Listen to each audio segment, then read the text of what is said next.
J'ai fait une thèse de doctorat de 3e cycle sur l'astrologie et le judaïsme, que j'ai soutenu en 79 et qui est publié en 85, sous le titre Le monde juif et l'astrologie.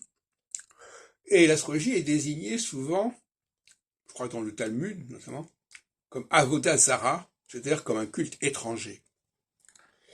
Mais cette notion de culte étranger, il faut la resituer dans le cadre du Deutéronome notamment. Dans le Deutéronome, il y a un chapitre dont est extrait d'ailleurs le schéma Israël. Dans le Deutéronome, il est question des problèmes posés par l'arrivée des Hébreux dans un endroit qui est occupé par d'autres, qui est habité par d'autres. Et on dit, faites attention de ne pas, parce que c'est pas parce que vous êtes là que vous devez adopter les valeurs, les cultes de ces régions-là, de ces peuples-là. Donc on voit bien que dans le Deutéronome déjà, il y a une sorte de problématique diasporique. C'est-à-dire que vous arrivez dans un pays où il y a d'autres pratiques, d'autres organisations qui sont là, et vous ne devez pas vous laisser contaminer par elles, mais vous devez quand même rester là. C'est ça la dialectique. Alors relisez effectivement le chapitre du Deutéronome à ce sujet, et vous comprendrez le problème. Alors, il s'agit, pour être plus précis, du chapitre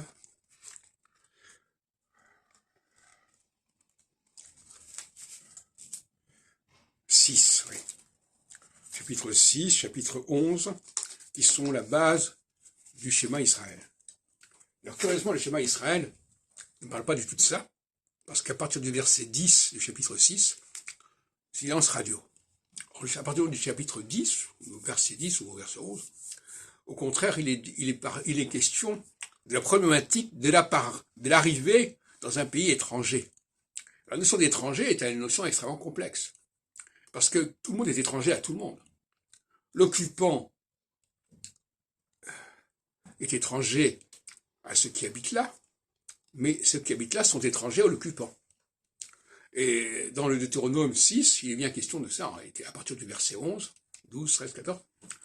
Alors vous allez arriver quelque part, là, et puis faites attention de ne pas partager les cultes, les pratiques, les superstitions de ces peuples. C'est là qu'on trouve la notion de avoda zara, culte étranger. Donc le juif est constamment confronté à l'étrangeté.